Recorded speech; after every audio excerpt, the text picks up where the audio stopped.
中國國力如日方中，人民就窮到燶。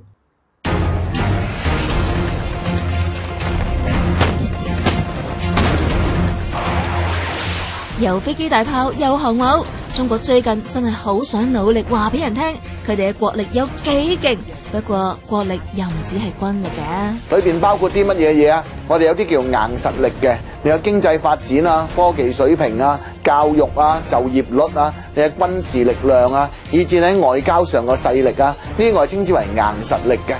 經濟發展就真係發得幾緊要啦，外匯儲備仲係全球最多嘅添，礦產資源都佔世界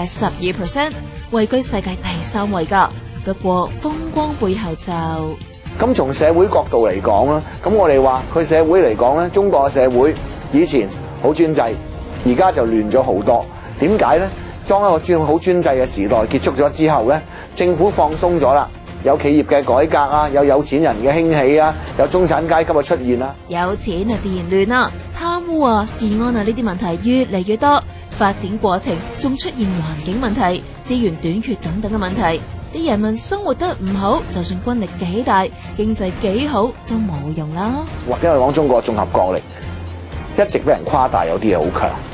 但係大家亦都要睇清楚，中國除咗好強嘅硬實力之外咧，我哋嘅軟實力咧，同世界仲有好遠嘅差距。